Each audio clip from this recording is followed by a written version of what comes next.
नमस्कार दोस्तों। आज के वीडियो में हम लोग देखने जा रहे हैं इंटरनेशनल रिलेशनशिप के बारे में। जैसा कि पिछला वीडियो में हम लोगों ने पॉलिटी और गवर्नेंस के टॉपिक को डिस्कस किया था, तो मेरा पहला जो टॉपिक ऑफ डिस्कशन है that is Jio political significance of the port. यानी कि जो पोर्ट होता है, कोई भी कंट्री है, कोई भी कंट्री के मेरीटाइम बाउंड्री के पास जो पोर्ट होता है उसका जियो पॉलिटिकल सिग्निफिकेंस क्या है। तो सबसे पहले देखते हैं कि न्यूज़ में क्यों है। रिसेंटली इंडिया ने 10 ईयर एग्रीमेंट साइन किया ईरान के साथ। किस पोर्ट के रिगार्डिंग? चाबहार पोर्ट के रिगार्डिंग। हम लोग देखते हैं कि चाबहार पोर्ट का लोकेशन कहाँ है। आप देख सकते हैं ये है हमारा प्यारा भारत। उसके अलावा ये ईरान है। ईरान के सदर्न बॉर्डर पे यहाँ पर चाबहार पोर्ट है। ये काफ़ी सिग्निफिकेंट पोर्ट है। इंडिया 2016 से यहाँ पे बात कर रहा था कि इस पोर्ट पे काम किया जाए, इस पोर्ट पे काम किया जाए। फाइनली 2024 में जाके 10 ईयर्स के लिए ये पोर्ट इंडिया को दिया गया। अब टाइम टू टाइम बेसिस पे इस पोर्ट का रेन्यू होते रहेगा। मीन्स ये जो कॉन्ट्रैक्ट है वो कॉन्ट्रैक्ट रेन्यू होते रहेगा और ये इंडिया के लिए काफ़ी ज़्यादा इंपॉर्टेंट स्ट्रेटजिक पॉइंट है। तो और जानते हैं कि ये न्यूज़ में क्यों है। वही बात लिखा हुआ है कि रिसेंटली कॉन्ट्रैक्ट साइन हुआ है इंडियन पोर्ट्स ग्लोबल लिमिटेड और port of maritime organisation of Iran, इन दोनों के बीच में। अब देखिए, यूजुअली बताया गया है कि और क्या है कि इंडिया, ईरान और अफगानिस्तान ने एक ट्राइलेटरल एग्रीमेंट साइन किया था 2016 में, कि इसलिए development of the Chabahar port. अभी बताएं हमने 2016 से ये चल रहा था। देखिए, इस पोर्ट का फ़ायदा क्या है भारत के लिए। ये पोर्ट मिनिमाइज कर देगा डिस्टेंस इंडिया से कहाँ, west coast of landlock Afghanistan, Central Asia और यूरोपियन कंट्री। यानी कि ये हुआ, जैसे मान लीजिए यहाँ मुंबई का पोर्ट होगा। मुंबई पोर्ट से देखिए पाकिस्तान भारत को रास्ता तो दे नहीं रहा है, ये भारत के लिए पहले ही ब्लॉक है। इसलिए हमने क्या किया ना, मुंबई पोर्ट से सीधे यहाँ पर पहुँचेंगे। उसके बाद इस रूट से अफगानिस्तान के थ्रू इधर यूरोप की तरफ इंटर कर जाएंगे। यूरोप हो जाएगा इधर, यहाँ से हम लोग सेंट्रल एशिया में इंटर कर सकते हैं। तो इसलिए ये पोर्ट काफ़ी ज़्यादा सिग्निफिकेंट है। उसके अलावा एक रिलेटेड एक और डेवलपमेंट के बारे में डिस्कस किया गया है, that is the Sittwe port. Sittwe port काफ़ी इंपॉर्टेंट है, वो म्यांमार में ये पोर्ट है। और सितवे पोर्ट का भी जो कॉन्ट्रैक्ट है वो IPGL, यही जो ऊपर की तरफ था, that is the India ports global limited, इसी के पास है। तो आइए जानते हैं कि क्या सिग्निफिकेंस है इसका। देखिए, सितवे पोर्ट जो है ना वो कालादान रिवर के पास वो लोकेटेड है इस तरह से। और इन Kaladan multi modal transit transport project इसका एक पार्ट है। हम लोग जानते हैं सितवे पोर्ट के बारे में। देखिए, ये है कोलकाता के थ्रू यहाँ से हुगली रिवर से इंटर कीजिए ये बे ऑफ बंगाल में, जिसके थ्रू यहाँ पर म्यांमार में, ये म्यांमार का सितवे पोर्ट है। सितवे पोर्ट से इजीली हम लोग इंटर कर सकते हैं north east of the India में। आपको पता होगा कि यूजुअली इंडिया अगर चाहता है कि नॉर्थ ईस्ट में इंटर करे तो इसके लिए सिलीगुड़ी कॉरिडोर का यूज़ किया जाता है, जिसको हम लोग चिकन नेक के नाम से भी जानते हैं, चिकन नेक। अब देखिए, ये चिकन नेक नियरली 22 किलोमीटर इसका विथ है और यूजुअली इतना पतला है और इसमें हमेशा फॉरेन थ्रेट बना रहता है इस तरह से। इसलिए ना हमने क्या किया, एक अल्टरनेट रास्ता ढूंढने की कोशिश किया, जिसके लिए हम लोग म्यांमार के साथ कॉन्ट्रैक्ट में सितवे पोर्ट के थ्रू हम लोग नॉर्थ ईस्ट की तरफ अप्रोच कर सकते हैं। तो वही बात इसमें मेंशन किया गया है। आइए जानते हैं कि ये पोर्ट का स्ट्रेटजी किया, पोर्ट का सिग्निफिकेंस क्या। उससे पहले यहाँ देख सकते हैं कि ये जो भी पोर्ट का डेवलपमेंट है इसका इकोनॉमिक एस्पेक्ट भी होता है और स्ट्रेटजिक एस्पेक्ट भी होता है जियोपॉलिटिकल टूल में। तो आइए जानते हैं इसका स्ट्रेटजिक सिग्निफिकेंस क्या है। पहला क्या है कि act as a geopolitical asset, ठीक है। यानी ये क्या करता है ना कि आपका स्ट्रेटजिक प्रोजेक्शंस को बढ़ा देगा। Port enhance the projection of strategic rich की। हाँ, मतलब अगर जैसे मान लीजिए कि भारत यहाँ पर है, म्यांमार में प्रेजेंट है, तो ये इंडिया म्यांमार के रिलेशन को ऑलरेडी अच्छा कर दिया है ना। तो strengthen the countries control over the important sea and energy supply routes. जैसे मैं बताया कि जो इंडियन नेवी है ना वो एलेग्लिया आइलैंड से, मैं आपको दिखा सकता हूँ यहाँ पर, दिस इज़ द एलेग्लिया आइलैंड, ठीक है। यहाँ पर इंडियन नेवी प्रेजेंट है। तो ये this is the Mozambique channel पे कंट्रोल रखता है। काफ़ी इंपॉर्टेंट ये ट्रेड रूट है, तो इस पर ये कंट्रोल रखता है, ये देखता है, उसको सेफ गार्ड करता है। तो ये हो गया मेरा पहला, that is the act as a geopolitical assets. दूसरा है स्ट्रेंथन द मैरीटाइम सिक्योरिटी। वही बात, अगर सितवे पोर्ट पर भारत का प्रेजेंस होगा तो इंडियन ओशन रीजन में इंडिया इजीली कंट्रोल कर सकता है, चीज़ों को देख सकता है। Third one is bilateral and multilateral relationship को बेटर करने में काम करता है। जैसे देखिए, ये यहाँ पर आप देख सकते हैं, दिस इज द ओमान में डुकम पोर्ट है। तो इंडिया अगर ओमान में अपना एक पोर्ट बना लिया तो इससे क्या हुआ, अरब कंट्री के साथ इंडिया का रिलेशन बेटर होने लगा। ये एक फैक्टर था रिलेशन बेटर होने का गल्फ कंट्री के साथ। उसके अलावा पोर्ट डिप्लोमेसी, वही बात, पोर्ट क्या है, एक important node of network of trade है और प्रोजेक्शन ऑफ सी पावर है। जैसे ही बताया, अगर चाबहार पोर्ट में भारत का कंट्रोल हो गया तो इंडिया की एक अपॉर्चुनिटी देगा मेरा trade partnership central Asian country, यहाँ तक कि और चाइना के इन्फ्लुएंस को भी कम करने के लिए काफ़ी इंपॉर्टेंट है। तो ये पोर्ट डिप्लोमेसी हो गया। फिर है economic significance of port. Of course port is काफ़ी इंपॉर्टेंट है from economic point of view. वही बात, इन्हांस कनेक्टिविटी है ना, ट्रेड को फैसिलिटेट करता है, मतलब बढ़ाता है। कंट्रीज़ का participation in global value chain ये इंक्रीज करता है। उसके अलावा लोकल करेंसी में ट्रांजेक्शन्स को बढ़ाता है, जो internationalisation of the Indian rupee इसको फैसिलिटेट करेगा। उसके अलावा जो पोर्ट सिटी होता है ना, वो एज ए ग्लोबल सिटी उभरता है। जैसे देखिए चाइना यहाँ पर ग्वादर पोर्ट को डेवलप कर रहा है, ये जो कि ये सी पैक जो है China Pakistan economic corridor, CPEC note pack CPEC China Pakistan economic corridor, तो उसका एक इंपॉर्टेंट एस्पेक्ट है ग्वादर पोर्ट। तो अब अगर ग्वादर पोर्ट डेवलप हो रहा है तो इससे क्या हुआ, Gwadar as a global city develop हो रहा है। वही बात लिखा हुआ है कि port city as a global city. वही बात, उसके बाद क्या है, alternative route for the safeguard economic and the energy security. वही उसी बात को बताया गया है कि देखिए अल्टरनेटिव रूट का मतलब क्या होता है कि अगर मान लीजिए चाइना जैसे ग्वादर पोर्ट को डेवलप कर लिया, तो यूजुअली अगर आपको इस रीजन से ट्रेड करना है, मीन चाइना को अगर इस रीजन से ट्रेड करना है या फिर यूरोप से अमेरिका से, तो उसके लिए क्या करना पड़ेगा, उसको इस तरह से यहाँ पर स्ट्रेट ऑफ मलक्का को पार करते हुए जाना पड़ेगा। तो इन्होंने क्या किया, डायरेक्ट यहाँ से ग्वादर पोर्ट डेवलप कर लिया। तब इसे डायरेक्ट ग्वादर पोर्ट डेवलप कर लेगा तो क्या होगा कि ये जो अल्टरनेट रेट है स्टेट ऑफ मलक्का का, इस पर अपने डिपेंडेंस को कम कर दिया, साथ ही में टाइम को भी रिड्यूस कर दिया कि वो सीधे मतलब यहाँ से यहाँ पहुँच सकता है। अब देखते हैं कि चैलेंज क्या है strategic use of the port में। पहला, राइवलरी अमॉन्ग द नेशंस। वह लिखा हुआ है कि देखिए जिस तरह से क्या है कि चाइना इंडिया को काउंटर करने के लिए स्ट्रिंग ऑफ पर्ल डेवलप करता है। जैसे आप देख सकते हैं कि यहाँ पर ये म्यांमार का पोर्ट है, हम्बनटोटा पोर्ट है, ग्वादर पोर्ट है, तो स्ट्रिंग ऑफ पर्ल का ये पार्ट है। तो उसी तरह से क्या है, इंडिया उसको काउंटर करने के लिए नेकलेस ऑफ डायमंड का यूज करता है। ये इस तरह से जिस नेकलेस ऑफ डायमंड का यूज करता है, and this is the rivalry among Nations, ये एक चैलेंज है। दूसरा है लॉस ऑफ सोवरेनिटी। अब देखिए जैसे क्या बताया गया है ना कि जैसे चाइना ने क्या किया, डेट ट्रैप डिप्लोमेसी के थ्रू, मतलब ये श्रीलंका को बहुत सारा लोन दे दिया और हम्बनटोटा पोर्ट को लीज पे ले लिया। तो इससे क्या हो रहा है कि यूजुअली अगर चाहता है कि आदमी स्ट्रेटेजिक पोर्ट को डेवलप करे, तो चैलेंज एक ये है कि उस कंट्री के लिए ये लॉस ऑफ सोवरेनिटी है। उसको लगा कि यार मेरा सोवरेनिटी तो लॉस हो रहा है। सोवरेनिटी का मतलब हुआ कि यार मैं अपने देश पे सही तरह से कंट्रोल नहीं कर पा रहा, this is the loss of sovereignty. Next है security and the safety concerns.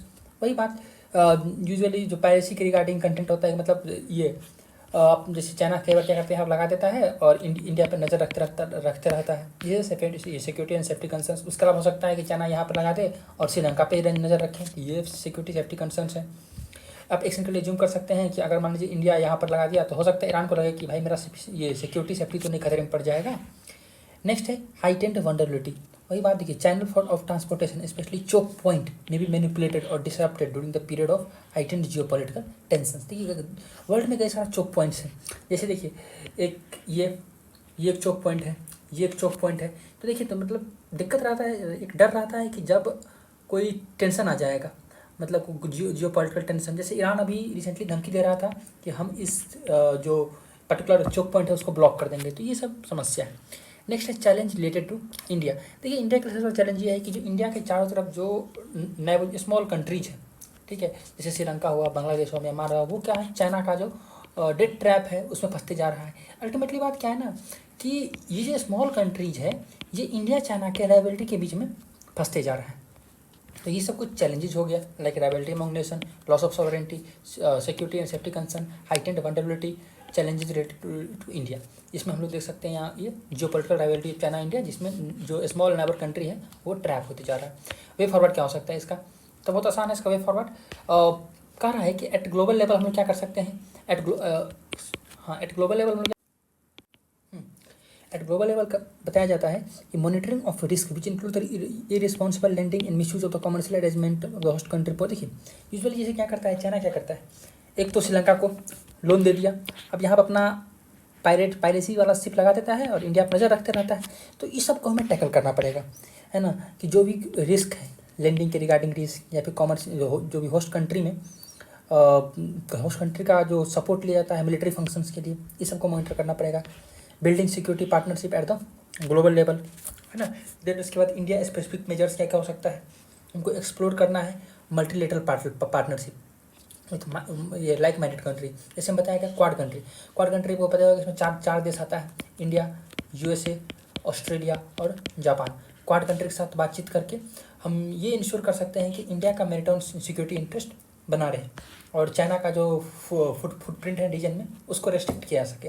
फिर है stabilize stronger presence of the western in the western Indian ocean region. देखिए चाइना हमेशा चाहता है कि हम जो ये इंडियन ओशन रीजन है इसमें अपने प्रेजेंस को बढ़ा सके।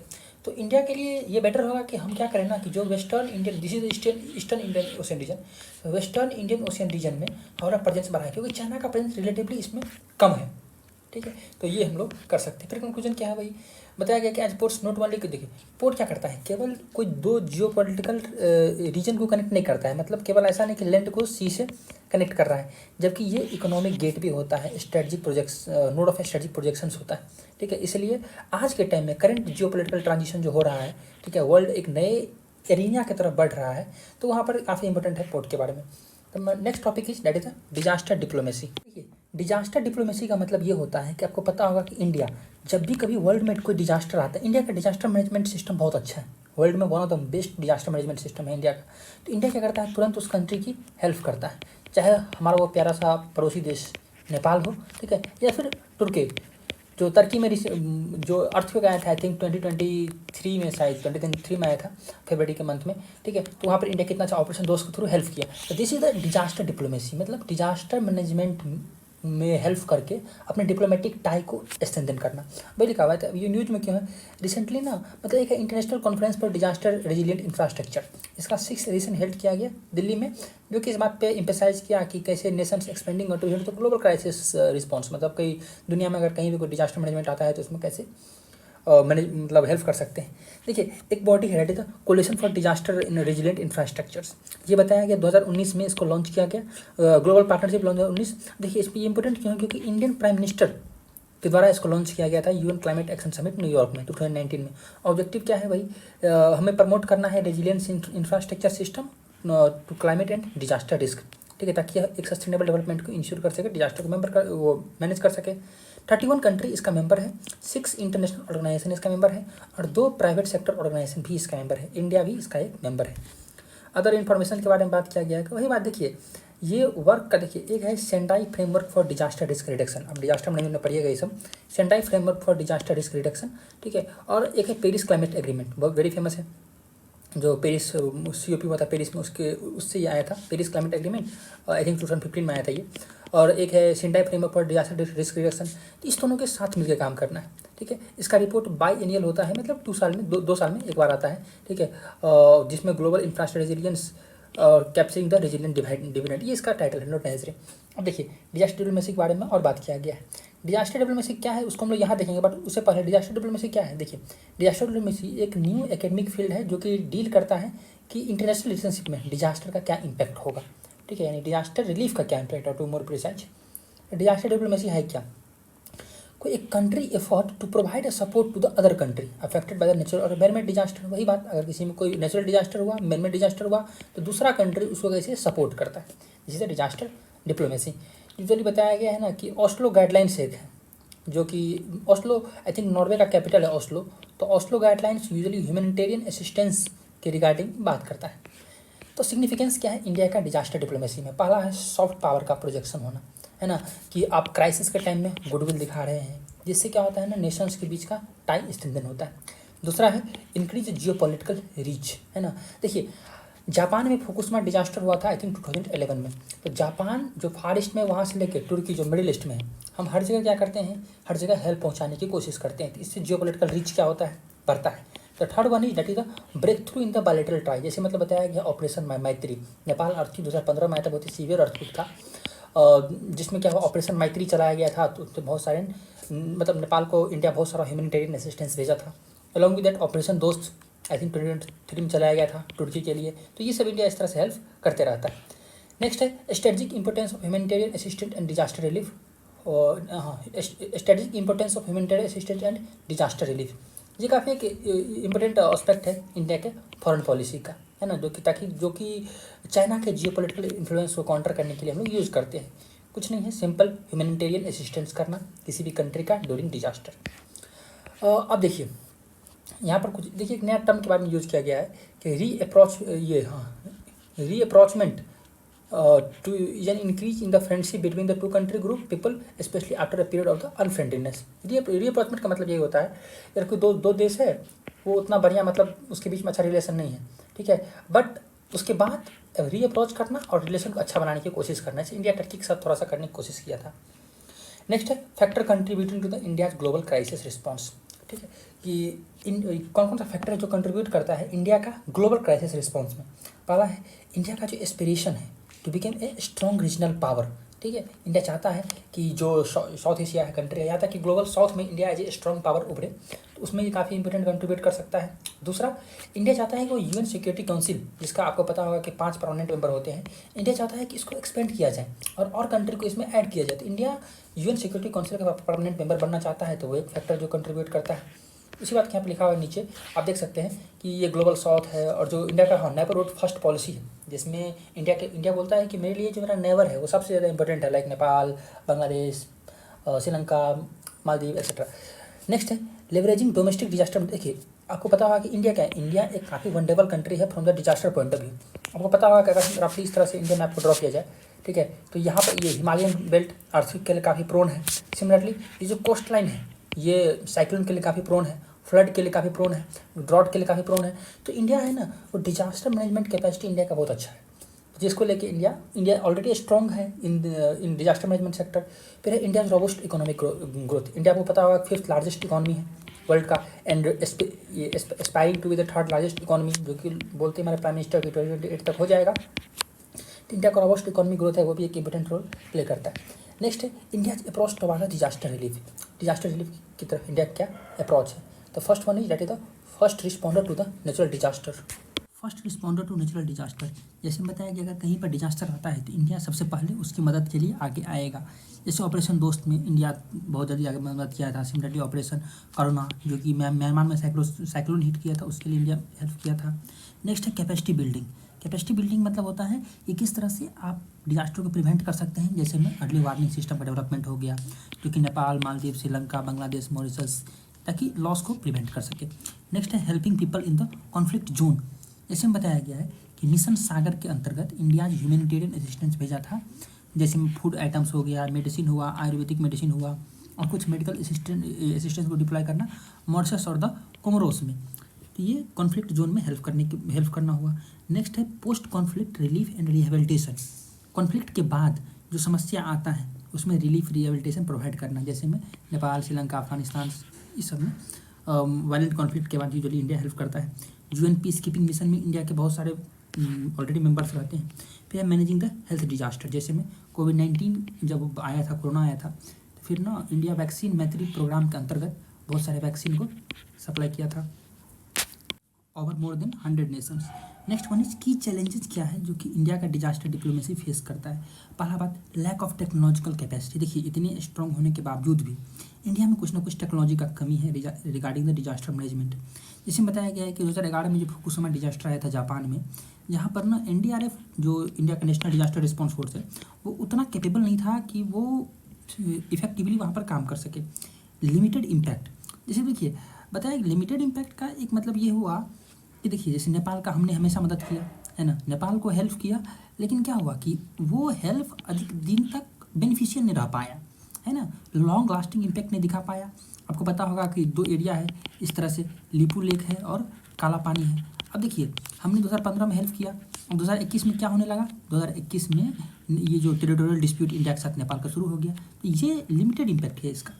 नेक्स्ट है जियोपॉलिटिकल टेंशंस। तो वही है इंडिया का जो डिप्लोमेटिक इफेक्ट है डिजास्टर रिस्पॉन्स में, इसको कौन हिंडर कर देता है, वेरियस जियोपॉलिटिकल टेंशंस, है ना, विथ नेबरिंग कंट्री। जैसे देखिए यूजुअली जो मालदीव है, मालदीव का हमने कितना हेल्प करता है, हर वक्त हेल्प करते रहते हैं, बट स्टिल मालदीव में जो मोहम्मद मिजू है वो पावर में आए, प्रो चाइना है, अब वो चीज़ें लिमिटेड हो गई। Next, potential rejections due to the historical hostility. जैसे हम बताया गया है, देखिए हिस्टोरिकल हॉस्टिलिटी, पता होगा आपको किसके साथ हिस्टोरिकल हॉस्टिलिटी इंडिया का, पाकिस्तान के साथ। तो पाकिस्तान में 2022 में बहुत ही मैसिव फ्लड आया था, तो इंडिया के एड को उन्होंने रिजेक्ट कर दिया। Next one is way forward. Way forward क्या हो सकता है, तो ये देखिए इंडिया का डिजास्टर डिप्लोमेसी है ना, ये अपना इंपॉर्टेंट बढ़ा रहा है इस तरह से, ठीक है, और जो इंडिया का फॉरेन पॉलिसी है उसका एक इंपॉर्टेंट टूल किट है ये, जो इंक्रीजिंगली जो ग्लोबल जो क्लाइमेट चेंज हो रहा है, जिससे कारण क्या होगा कि डिजास्टर्स और ज़्यादा आएगा।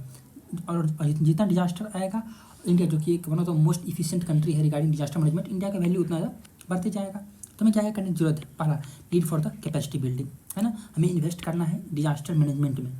जिस तरह से हम हेलीकॉप्टर्स या फिर जो लैंडिंग प्लेटफॉर्म्स है, हॉस्टिलिटी शिप्स है, आपको पता होगा रिसेंटली इंडिया एक लॉन्च किया था कि एक फ्लाइंग मेडिकल हॉस्पिटल टाइप, कि इस तरह से हेलीकॉप्टर है, वो जा रहा है, यहाँ से एक गिरा देता है, जो कि ज़मीन पे जाके इस तरह से एक होम बना लेता है। तो उस तरह चीज़ों को डेवलप करने की ज़रूरत है। दूसरा, वही बात, कैपेसिटी बिल्डिंग बनाना है, बजट एलोकेशन बढ़ाना है ना, प्रोजेक्शन ऑफ अचीवमेंट, हमें इम्प्रूव करना है ह्यूमैनिटेरियन अचीवमेंट्स इन मतलब ग्लोबल पावर बढ़ने की तरफ। And last one is that is the जो कुछ फॉरम है लाइक क्वाड, जो क्वाड है, क्वाड प्लेटफॉर्म है, इसका यूज कर सकते हैं कि जो इंडिया के इमेज को इंक्रीज करे as a growing global power. ये हुआ डिजास्टर डिप्लोमेसी के regarding. Next one is instability in the West Asia. सबसे पहले हम लोग समझते हैं कि वेस्ट एशिया का रीजन क्या है। आप ये देख सकते हैं Afghanistan, Iran, Turkey, Syria, Iraq, ये पूरी गल्फ कंट्री है, वेरी फेमस कंट्री है, इजराइल, इजिप्ट, सूडान, ये जो रीजन है, ये वेस्ट एशिया का रीजन है, ये काफ़ी इंपॉर्टेंट रीजन है। आपको पता होगा कि रिसेंटली क्या हुआ, यहाँ पर 7 अक्टूबर को हमास ने इजराइल पर अटैक किया, जिसके रिस्पॉन्स में क्या किया, हमास से गाजा से, जिसके रिस्पॉन्स में क्या किया, इजराइल पूरी तरह से गाजा पर टूट पड़ा है। यहाँ पर रिसेंटली तो रफा बॉर्डर वाला मैटर भी सामने आ गया था।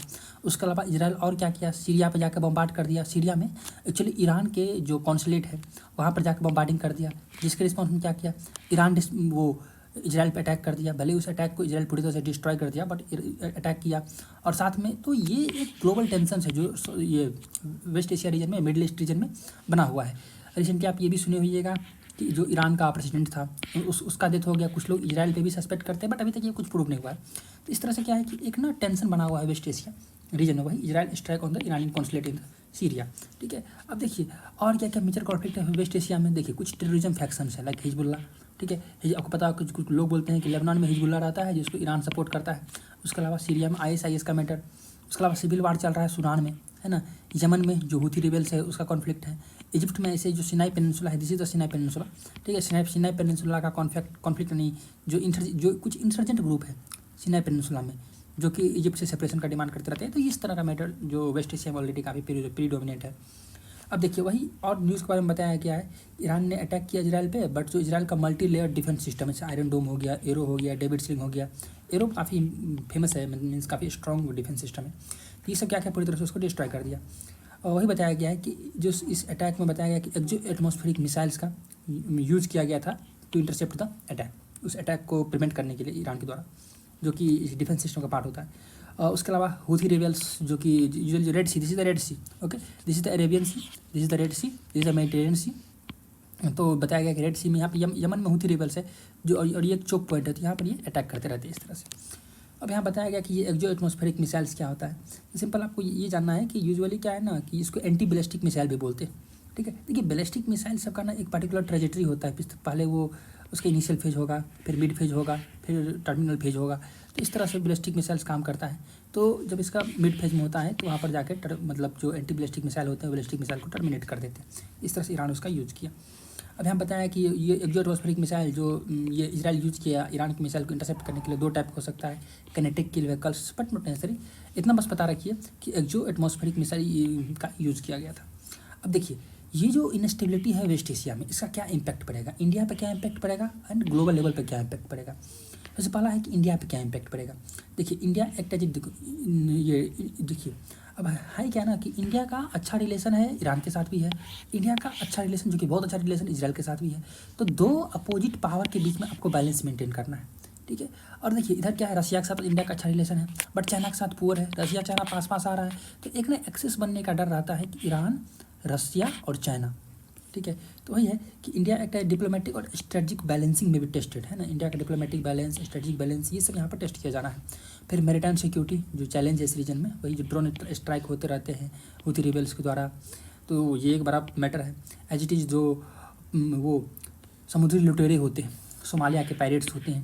ठीक है, तो इस सबसे बच्चों की बहुत सारी रिसेंटली अटैक दिखा गया। तो इंडियन नेवी काफ़ी एक्शन में आया था। मार्कोस काफ़ी, जो मार्कोस कमांडर है इंडिया का, वो बहुत सारा ऑपरेशन डिलीवर किया था इधर। तो ये मैरीटाइम सिक्योरिटी चैलेंजेस हैं। Safety security of the Indian diaspora. Indian diaspora का मतलब होता है कि जो लोग इस कंट्री में रह रहे हैं, है ना, मिडिल ईस्ट में जो लोग रह रहे हैं उसका सिक्योरिटी इंश्योर करना, ये भी इंडियन गवर्नमेंट का रिस्पॉन्सिबिलिटी है।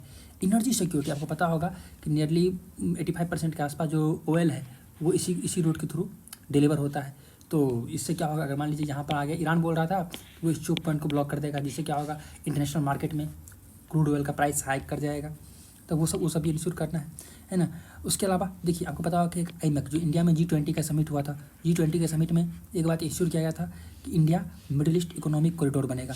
जो India middle east economic corridor इस तरह से मुंबई से हो जाते हुए UAE, फिर सऊदी अरब, जॉर्डन, इजराइल, यहाँ से जो एक यूरोप में एंटर करेगा। तो अब देखिए, अब जैसे इधर का ये मैटर आ गया, ये सारा ये इकोनॉमिक कॉरिडोर का प्रोजेक्ट था वो डिले हो गया।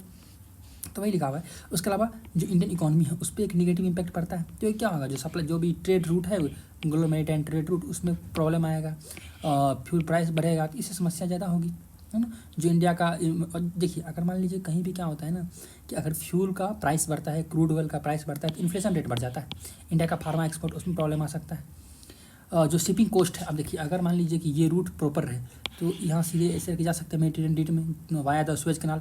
बट अगर ये रूट में प्रॉब्लम आ जाए तो कंट्री अगर इंडिया के साथ जाना है तो पूरी तरह से अफ्रीका क्रॉस करके यूरोप जाना पड़ेगा। ये शिपिंग कॉस्ट ज़्यादा हो जाएगा।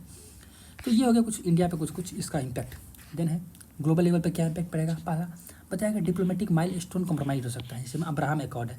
अब्राहम एकॉर्ड में ये USA ना इजराइल अरब रिलेशंस को बेटर करने के लिए USA अब्राहम एकॉर्ड पे फोकस किया था, जिसमें इजराइल का UAE के साथ में और जॉर्डन के साथ में रिलेशन को अच्छा किया गया था। मतलब ये दोनों कंट्री रिकॉग्नाइज कर लिया था इजराइल को एज ए कंट्री। आपको पता होगा दुनिया में बहुत सारे कंट्री इंक्लूडिंग पाकिस्तान इजराइल को एज ए कंट्री रिकॉग्नाइज करता ही नहीं है। तो ये दोनों कंट्री ने क्या किया, इजराइल को एज ए कंट्री रिकॉग्नाइज किया अंडर द अब्राहम एकॉर्ड।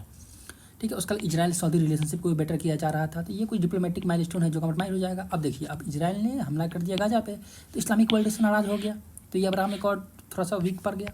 फिर बताया गया है कि इंटेंसिफाई करना है, ये intensification of maritime security challenges across the Indo Pacific regions, है ना। क्योंकि जो बहुत सारा शिप्स है उस पर अटैक हो रहा है, USA का शिप, UK का शिप, तो ये भी एक समस्या है। नेक्स्ट है कि आर्म रेस बढ़ जाएगा, है ना। हर कंट्री चाहे कि भाई मेरे पास वेपन होना चाहिए, जैसे न्यूक्लियर, जैसे देखिए ईरान का न्यूक्लियर प्रोग्राम है ना। अब ईरान चाहता है कि मेरे पास न्यूक्लियर वेपन आ जाए। अब जो इधर का कंट्री है बोलेगा कि यार दिक्कत ज़्यादा बढ़ जाएगा, इजराइल इधर अटैक कर रहा है, इजिप्ट को डर है, ये भी अपना आर्म्स बढ़ाएगा, तो आर्म रेस बढ़ जाएगा। Next impact on the global economy, वही बात, ऑयल प्राइस बढ़ जाएगा, फूड प्राइसेस बढ़ जाएगा, है ना। जो फूड सिक्योरिटी है वो इंश्योर नहीं हो पाएगा, और बहुत सारी समस्याएं हैं ग्लोबल इकोनॉमी के रिगार्डिंग। फिर है इंटरनेशनल ह्यूमैनिटेरियन क्राइसिस। ऐसे बताया गया था कि देखिए ऐसा माना जाता है कि अभी तक नियरली 35,000 के आसपास गाजा में लोग, बहुत सारे लोगों का डेथ हो गया। तो बहुत सारे जो कंट्री है, यहाँ तक कि international criminal court of the justice है, तो वो लोग भी नाराज़ है इजराइल से इस बात को लेके। और जो रफा ऑफेंसिव स्टांस है इजराइल का, तो वो एक ग्लोबल ह्यूमैनिटेरियन क्राइसिस को क्रिएट करता है। Next one is way forward क्या हो सकता है। देखिए, dialogue and diplomacy is the best way. आसान भाषा में बोले तो हमें डायलॉग और डिप्लोमेसी पे फोकस करना है। तो भाई enhance diplomatic engagement and negotiations पहला बात। दूसरा है हमें ना एक नॉर्मेटिव फ्रेमवर्क और प्रोसेस बिल्ड करना है, जिसमें क्या कर सकते हैं, आर्म्स को कंट्रोल कर सकते हैं कि कंट्री में कुछ रोक लगाई जाए कि हाँ भाई कोई कंट्री ज़्यादा आर्म रेस में आगे नहीं बढ़ेगा, है ना। उसके अलावा तो weapon of the mass destruction free zone बनाना है हमको। वेपन ऑफ मास डिस्ट्रक्शन मतलब होता है न्यूक्लियर वेपन, है ना। न्यूक्लियर वेपन को फर्दर प्रोलिफरेट करने से रोकना है ना। फिर बताया गया है कि जो इजराइल पैलेस्टाइन कॉन्फ्लिक्ट है उसमें ना 2 नेशन थ्योरी को हमें फॉलो करना है, लेकिन इजराइल इसको मानेगा नहीं। इंडिया वाले ही 2 नेशन थ्योरी को मानता है कि पैलेस्टाइन नामक कंट्री होना चाहिए, लेकिन इजराइल इस बात पर राजी नहीं होगा। सिमिलरली सेफ गार्ड, उसके देखिए opportunity for the India to emerge as a net security provider innovator. देखिए India as a net security provider, जो आपको पता होगा कि रिसेंटली जो बहुत सारा अटैक हुआ in the region of Arabian sea, Indian navy बहुत सारा एक्टिव हो गया। तो इससे क्या लगा, इससे ये लगा कि अरेबियन सी का मास्टर है इंडिया इस रीजन में सिक्योरिटी प्रोवाइड कर सकता है, ठीक है। तो ये अगर हो सकता है। फिर वही बताया कंक्लूजन क्या है। देखिए हमें अल्टीमेटली किस पे ध्यान देना है कि इंडिया का रीजन में एनर्जी सिक्योरिटी प्रॉपर बना रहे, मेरिटाइम सिक्योरिटी बना रहे, इंडिया डायस्पोरा बढ़िया बना रहे। साथ में इंडिया, देखिए इंडिया क्या है, एक बहुत ही ओल्ड सिविलाइजेशन है, Harappan civilization, that very old civilization. India अपना सिविलाइजेशन क्रेडिशन का यूज़ कर सकता है बायलैटरल रिलेशनशिप को मेंटेन करने में, ठीक है। एज ए न्यूट्रल पार्टी खड़ा रह सकता है, ठीक है। और जिससे इंडिया का जियो पॉलिटिकल और जियो इकोनॉमिक इंटरेस्ट सिक्योर होगा। My next topic he that is the India Australia security partnership. Recently Australian government ने अपना नेशनल डिफेंस स्ट्रेटजी 2020 की, बहुत सारे कंट्री है जो अपना NDS रिलीज़ करता है, नेशनल डिफेंस स्ट्रेटजी रिलीज़ करता है, जिससे बताता है वो कि ये कंट्री मेरा अच्छा दोस्त है, ये कंट्री अच्छा दोस्त नहीं है। तो ऑस्ट्रेलिया ने, जो ऑस्ट्रेलियन गवर्नमेंट थे, उन्होंने अपना NDS 2024 रिलीज़ किया, जिसमें बताया कि India as a top tier security partner, India उसका काफ़ी इंपॉर्टेंट सिक्योरिटी पार्टनर है इंडो पैसिफिक रीजन में। ठीक है, अब देखिए इंडो पैसिफिक रीजन का एक्चुअली कॉन्सेप्ट क्या है। अब देखिए जैसे यहाँ बताया गया है कि इंडो पैसिफिक है ना, ये वर्ल्ड इकोनॉमिक और स्ट्रेटजिक सेंटर। देखिए ये जो पर्टिकुलर रीजन है, दिस इज इंडो पैसिफिक। समझते हैं पहले कि इंडिया के ये पर्सपेक्टिव से इंडो पैसिफिक है क्या, है ना। तो बताया गया है कि from the eastern coast of Africa to the island of the south Pacific, Africa के ईस्टर्न कोस्ट से लेके साउथ पैसिफिक का जो ये आइलैंड्स हैं, वेरी स्मॉल आइलैंड कंट्री, ये पूरा इंडो पैसिफिक का रीजन है। ये ग्लोबल इकोनॉमी के लिए, है ना, ग्लोबल स्ट्रेटजिक पॉइंट के लिए ये सेंटर ऑफ ग्रेविटी है, मतलब काफ़ी इंपॉर्टेंट पॉइंट है। इतना ही नहीं, ये वर्ल्ड का more than half of the world population का होम है, मतलब more than world half population. ये चीज़ पता है, two most populated country that is the China and India, उसके अलावा पाकिस्तान, बांग्लादेश, ये सारी कंट्री इसी रीजन में है, इसलिए ये वर्ल्ड का हाफ ऑफ द पॉपुलेशन को कंटेन करता है। अब देखिए India's policy perspective on Indo Pacific में क्या क्या है, इंक्लूसिवनेस, ओपननेस और एशियन सेंट्रिसिटी। मतलब ये इंक्लूसिव होना चाहिए, मतलब सभी देश का पार्टिसिपेशन होना चाहिए, मैरीटाइम ट्रेड के लिए ओपन होना चाहिए, और जो एशियन कंट्रीज है, जैसे दी आर द एशियन कंट्रीज, तो ये इनको फोकस ऑफ सेंटर बनाया जाए। नेक्स्ट वन इज सिग्निफिकेंस क्या है इंडिया ऑस्ट्रेलिया पार्टनरशिप का। पहला बात शेयर्ड स्ट्रेटजिक ये इंटरेस्ट, वही बात जो इंडो पैसिफिक है, इंक्लूसिव इंडो पैसिफिक रीजन, ये दोनों का गोल है ये। दूसरा है काउंटर बैलेंसिंग चाइना आपको पता होगा कि इंडिया के लिए थ्रेट है ही, साथ में ना जो नियर बाय कंट्रीज है, यहाँ चाहता है कि चाइना अपना इन्फ्लुएंस बढ़ाए, जिससे ऑस्ट्रेलिया को दिक्कत होगा, तो counter balancing the China. Then है addressing the non traditional issues. Non traditional issues क्या क्या है, टेररिज्म है, पायरेसी है ना, सी पायरेसी, इलीगल फिशिंग है, मैरीटाइम पॉल्यूशन है, क्लाइमेट चेंज है, तो ये सब दोनों का समस्या है, तो इसको एड्रेस करना है। देन क्या है, कॉपरेशन इन न्यू इनिशिएटिव। देखिए इंडिया और ऑस्ट्रेलिया के बीच में कई सारे न्यू इनिशिएटिव्स है, जैसे बताया गया है कि ऑस्ट्रेलिया अपना सपोर्ट एक्सप्रेस करता है इंडिया का इंडो पैसिफिक ओशन इनिशिएटिव्स में, है ना, जो कि प्रमोट करता है बेटर कोऑर्डिनेशन और कॉपरेशन जो इस रीजन का कंट्री है और जो मैरीटाइम रिलेटेड इशू है उसमें। तो यानी क्या है कि जो न्यू इनिशिएटिव उसमें दोनों कॉपरेट करना है। क्या क्या इनिशिएटिव लिया गया इस सिक्योरिटी पार्टनरशिप को इंक्रीज़ करने के लिए, तो देखिए पहला है कॉम्प्रिहेंसिव स्ट्रेटजिक पार्टनरशिप्स, है ना, तो जिसमें क्या होता है ना 2+2 मिनिस्ट्रियल डायलॉग होता है, मतलब दोनों देश के इस तरह से मिनिस्टर्स, है ना, आई थिंक एक्सटर्नल अफेयर्स के मिनिस्टर्स और जो डिफेंस मिनिस्टर्स है उनका मीटिंग होता है, जो कि यूजुअली मतलब मैरीटाइम रिलेटेड इशू पे डिस्कस करते हैं। फिर क्वाड पार्टनरशिप पता होगा आपको, ऑस्ट्रेलिया, इंडिया, US और जापान, है ना, ये क्वाड का मेंबर है। क्वाड का प्राइमरी फोकस है इंडो पैसिफिक, है ना, जो कि ओपन, इंक्लूसिव और रिजिलियंट इंडो पैसिफिक पे फोकस करता है। फिर है म्यूचुअल लॉजिस्टिक्स सपोर्ट अरेंजमेंट यानी MLSA, है ना, तो MLSA और जो कुछ साइंस और टेक्नोलॉजी के सेक्टर में, है ना, डिफेंस साइंस डिफेंस टेक्नोलॉजी के सेक्टर में जो म्यूचुअल एग्रीमेंट्स है उसके रिगार्डिंग, तो क्योंकि MLSA क्या करता है ना, ये फैसिलिटेट करता है सोफिस्टिकेटेड लॉजिस्टिक ऑपरेशंस, है ना, और साथ में इंक्रीज मिलिट्री इंगेजमेंट्स। देन कुछ मिलिट्री एक्सरसाइजेज हैं, जैसे में बताया गया है कि ऑस इंडेक्स, है ना, पिच ब्लैक, ये सब प्रीलिम्स के लिए कुछ हो सकता है but not significant. Current affair में अगर न्यूज़ में रहता हूँ, ऑस इंडेक्स, पिच ब्लैक, ठीक है, सिमिलरली ऑस्ट्रा हिंड, मालाबार एक्सरसाइज, जो कि एक्चुअली मालाबार तो क्वाड से रिलेटेड है, जिससे कुछ मिलिट्री एक्सरसाइज है दोनों कंट्री के बीच में, जिससे टाई को स्ट्रेंथन किया जा सके। Similarly Australia India Indo Pacific ocean initiative partnership, ठीक है, तो ये सब कुछ इनिशिएटिव्स हो गया। फिर है divergence in India Australia partnership security, क्या है मतलब वो कौन कौन से ऐसे मैटर है जिसमें दोनों कंट्री अपोजिट खड़े हैं एक दूसरे का।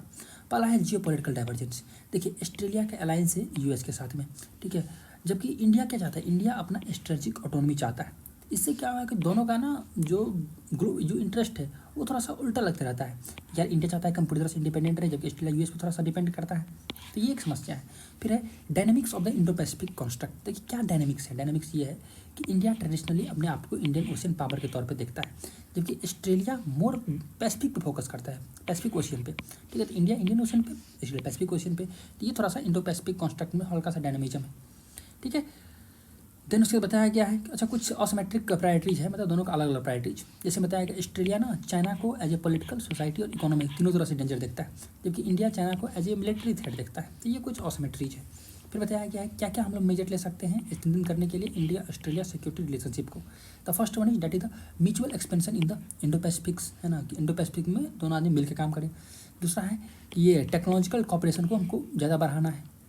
जैसे बताया गया है कि जो इंडिया में ना कुछ डिफेंस इंडस्ट्री का एग्जीबिशन होता है, ठीक है, जैसे बताया गया डिफेक्सपो होता है, एरो इंडिया है, तो वहाँ ऑस्ट्रेलिया का एक्टिव इन्वॉल्वमेंट है। फिर इंप्रूव करना है इंटरऑपरेबिलिटी को, मतलब मेरीटाइन स्फीयर में चीज़ों का मेरीटाइन डोमेन में अवेयरनेस को बढ़ाना है, वहाँ चीज़ों का स्ट्रेंथन करना है। नेक्स्ट वन इज कुछ जो भी ये जो वेरियस एग्रीमेंट्स था, है ना, इस एग्रीमेंट्स की इम्प्लीमेंटेशन को इंक्रीज करता है। तो ये है कुछ इंडिया ऑस्ट्रेलिया से इंडिया ऑस्ट्रेलिया रिलेशन के रिगार्डिंग डिस्कशन। नेक्स्ट उसी में एक ऑकस के बारे में डिस्कस किया गया है, ठीक है। ऑकस का मतलब क्या होता है, देखिए ऑस्ट्रेलिया, यूके यानी यूनाइटेड किंगडम और यूएस, इस तीनों का एक ग्रुप है ना, ये एक मिलिट्री ऑर्गेनाइजेशन है ऑकस, ठीक है। तो वो मतलब ऑकस पे डिस्कस किया गया यहाँ पर। तो ऑकस में देखिए यूजुअली क्या है ना, देखिए जापान चाहता है कि इसमें पार्ट बने इसका, ठीक है। ऑकस चाहता है कि इंडिया भी ऑकस का पार्ट बन जाए, ठीक है। तो जापान को लेकर ये न्यूज़ में है। देखिए मेन यहाँ पर है कि आप देख सकते हैं कि ये जो वेरियस स्टार्स आपको दिख रहा होगा ना, ये वेरियस स्टार क्या है, ऑकस मिलिट्री फैसिलिटी और प्रेजेंस, मतलब ऑकस का मिलिट्री प्रेजेंस है, ये बहुत सारे स्टार्स हैं। अब देखिए आप देख सकते हैं कि ये रहा इंडिया, प्यारा सा भारत, ये रहा चाइना और उसके अलावा ये रसिया, ठीक है। तो ये देखिए ये जापान का रीजन हो गया, ये रीजन ये पूरी तरह से क्या है, ऑकस के अंतर्गत है, ऑकस का यहाँ पर प्रेजेंस है, ठीक है। तो एक चाइना को इनसर्कल करने का ये सब तरीका है। तो ऑकस के बारे में बात करते हैं। 2021 में बना था। नेचर क्या है इसका, डिफेंस अलायंस है between Australia, UK and US. एम क्या है, डिफेंस कैपेबिलिटी, यानी तीनों देश का जो कैपेबिलिटी डिफेंस है उसको पुस्टअप करना है ना, एस्केलेट करना, टेक्नोलॉजिकल इंटीग्रेशन एक्सपेंड करना है, इंडस्ट्रियल कैपेसिटी तीनों कंट्री में, ताकि डिफेंस को बढ़ाया सके। देखिए ऑकस पार्टनरशिप में 2 पिलर है, पिलर 1 पिलर 2। देखिए पिलर 1 बताया जाता है कि ये ना conventionally armed nuclear power submarine को डेवलप करना है, क्योंकि यूएसए हेल्प कर रहा है ऑस्ट्रेलिया में ताकि न्यूक्लियर पावर सबमरीन डेवलप हो सके। पिलर 2 क्या है, कि हमको एडवांस कैपेबिलिटी डेवलपमेंट पे काम करना है, यानी कि हमको फोकस करना है joint capability to enhance the interoperability भी। देखिए साइबर कैपेबिलिटी, जो कि साइबर सिक्योरिटी एक बड़ा सा थ्रेट है, इस पर काम करना है, एआई आर्टिफिशियल इंटेलिजेंस पे काम करना है, क्वांटम टेक्नोलॉजी पे काम करना है, क्योंकि पता है आपको क्वांटम फिजिक्स का वर्ल्ड चल रहा है और आने वाला भी है। उसके अलावा देखिए ऑकस का क्या क्या इम्प्लीकेशन है। पहला ये है कि पहला स्ट्रेटेजिक इम्प्लीकेशन है फॉर द इंडो पैसिफिक्स, है ना। ऑकस चाहता है कि ये एक विजन ऑफ फ्री, ओपन और resilient and inclusive Indo Pacific को अचीव कर सके, ताकि मतलब इंडो पैसिफिक में इनका प्रेजेंस बना रहे, चाइना का प्रेजेंस कम हो, और साथ में ना एक ओपन ट्रेड रूट बन सके, एक सिक्योर इंडो पैसिफिक डेवलप हो सके। दूसरा है USA renewed push to the Indo Pacific, मतलब देखिए यूएसए चाहता है कि जो इंडो पैसिफिक है, ठीक है, उसमें उसका कमांड बढ़िया रहे, साथ में यूके का प्रेजेंस ज़्यादा हो, यूके को पुश करता है ना, कि यूके का फुटप्रिंट फिर से इंडो पैसिफिक में डेवलप हो सके।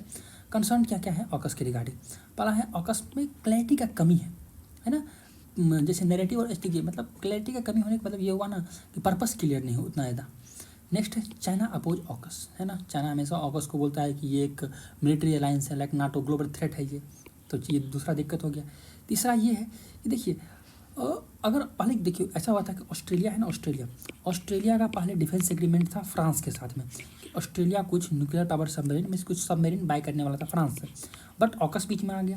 ऑकस बोल रहा है कि भाई तुम हमसे बाय कर लो, है ना, तो ऑस्ट्रेलिया फ्रांस को छोड़ के ऑकस की तरफ मूव कर गया, इससे फ्रांस थोड़ा सा नाराज़ हो गया। इसमें इंडिया का भी एंगल है, इसमें आगे डिस्कस करेंगे। तो पहला वही है कि ऑस्ट्रेलिया का इसमें वही बात किया गया कि introduction of the Australia relationship with France, वही diesel electric attack class submarine जो कि ऑस्ट्रेलिया फ्रांस से बाई करने वाला था, अब वो ऑकस की तरफ शिफ्ट हो गया।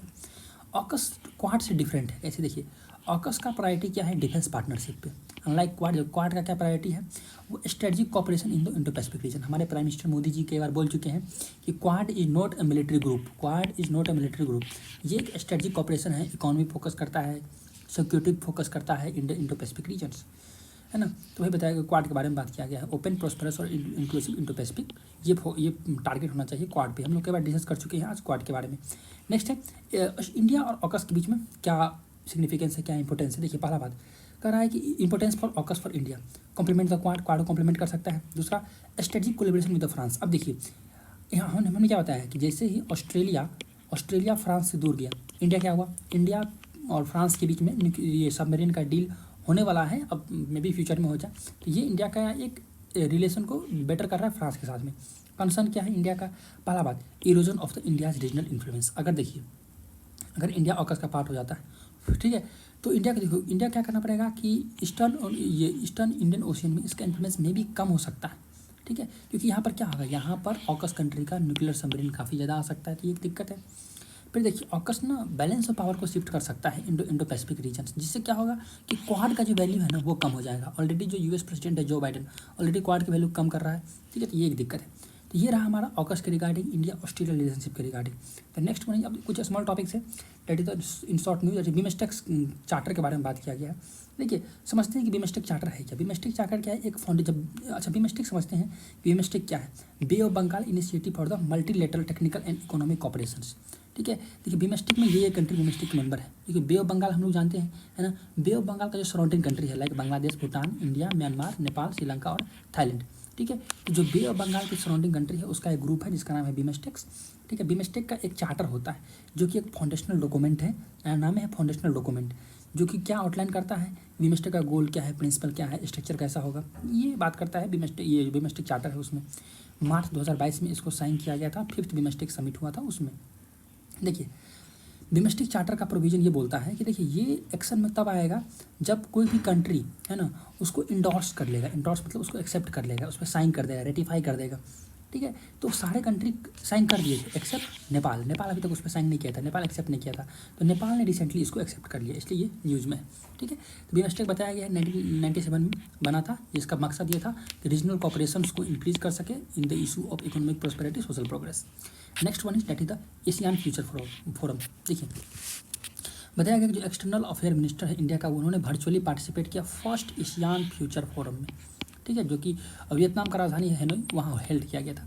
एशियान क्या है, association of the south east Asian Nations, है ना, जिसमें इसका 10 मेंबर आता है, ठीक है। तो ये एशियान क्या है, एक इंटर गवर्नमेंटल ऑर्गेनाइजेशन है जिसका एम ये है कि हम इकोनॉमिक ग्रोथ और रीजनल स्टेबिलिटी को प्रमोट कर सके इन द 10 मेंबर नेशंस। देखिए तो एशियान फ्यूचर फोरम के बारे में बताया गया है कि इसको वियतनाम में प्रपोज किया गया था 43rd एशियन समिट 2023 में, ठीक है। ये एक कॉमन प्लेटफॉर्म है एशियान मेंबर स्टेट जो 10 मेंबर है उसका, ठीक है, एज वेल एज जो कुछ अदर पार्टनर कंट्री है जो कि अपने आइडिया को, अपनी पॉलिसी रिकमेंडेशन को शेयर कर सके, है ना, ताकि इकोनॉमिक, जो कि मेन एम क्या है, इकोनॉमिक ग्रोथ और रीजनल स्टेबिलिटी को प्रमोट किया जा सके। नेक्स्ट है यूक्रेन का, देखिए यूक्रेन का फॉरेन मिनिस्टर इंडिया का ऑफिशियल विजिट पे आया था, तो उसके रिगार्डिंग एक यहाँ पर स्मॉल आर्टिकल है।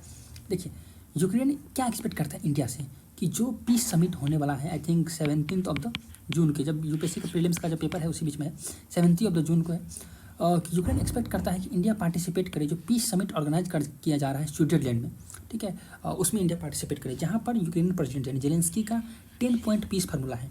देखिए मोरलेस ये फार्मूला एक्सेप्ट होने वाला है नहीं, क्योंकि ये इसमें पहली बात इसमें रसिया तो आया नहीं, रसिया को उन्होंने साइड कर रखा है कि भाई रसिया आ ही नहीं सकता है, और यूक्रेन अपने मन से एक पीस फार्मूला दे दिया। अब ऐसा संभव कैसे है कि यूक्रेन पीस फार्मूला दे रहा है विदाउट रसिया और ये एक्सेप्ट भी हो जाए, रसिया मान भी ले, संभव ही नहीं है।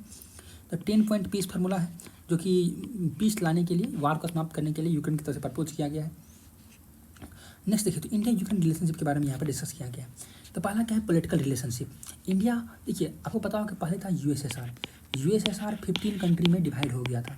उसी 15 कंट्री में एक तो जाइंट रसिया जो कि यूएसएसआर का कह सकते हैं कि कोर पॉइंट था, तो रसिया, उसके अलावा बहुत सारे स्मॉल कंट्रीज बना जिसमें सेंट्रल एशियन कंट्री है, उसी में एक है यूक्रेन है, उसके अलावा Latvia, Estonia, Lithuania and so on, ठीक है। तो यूक्रेन को रिकॉग्नाइज करने वाला इंडिया पहला कंट्री था, one of the first country था इन 1991।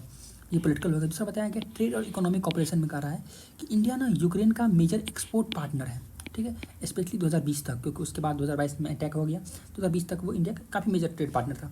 सिमिलरली कुछ कल्चरल चीज़ें, अब ये इंपॉर्टेंट बात है, ध्यान रख सकते हैं। इंडिया यूक्रेन के बीच में कल्चरल रिलेशनशिप क्या है। देखिए इंडिया का सॉफ्ट पावर है यूक्रेन में, डांस, योगा, फिलोसफी, आयुर्वेदा और स्पिरिचुअलिटी, इसका यूक्रेन पे काफ़ी ज़्यादा इम्पैक्ट है। Similarly people to people contact भी इंडिया का अच्छा है, इसे बताया गया है। देखिए इंडिया का एक ICCR चलता है, Indian council of culture relationship, Ukraine के साथ में कई सारे स्कॉलरशिप प्रोग्राम है। इंडिया केंद्रीय हिंदी संस्थान स्कॉलरशिप प्रोग्राम है, ठीक है, जो कि वार से पहले कुछ ज़्यादा अच्छा था, इससे बेटर था। एजुकेशन पॉइंट ऑफ व्यू से आपको पता होगा कि MBBS करने के लिए, मेडिकल एजुकेशन के लिए बहुत सारे इंडियंस यूक्रेन जाते हैं, है ना। तो यहाँ तक कि मेरा भी एक दोस्त था जो कि यूक्रेन में था ड्यूरिंग वार, और उसके बाद वो वापस इंडिया में आया। तो एजुकेशन में बात क्या है कि one of the most preferred destination for the medical education, है ना। नियरली कह रहा है कि 18,000 इंडियन स्टूडेंट यूक्रेन में था बिफोर द वार। अब देखिए तो इंडिया का स्टैंड क्या है यहाँ पर रशिया यूक्रेन कॉन्फ्लिक्ट में। इंडिया एडवोकेट करता है कि पीसफुल रिजोल्यूशन होना चाहिए through the dialogue and diplomacy, है ना। तो और साथ में हमारे प्राइम मिनिस्टर यहाँ तक कि पुतिन के सामने बोले थे कि mister president, this is not the era of war, है ना। उसके अलावा और क्या है कि इंडिया लगातार ह्यूमैनिटेरियन असिस्टेंस भेजते रहता है यूक्रेन को। तो that's all about the international relationship. Thank you very much.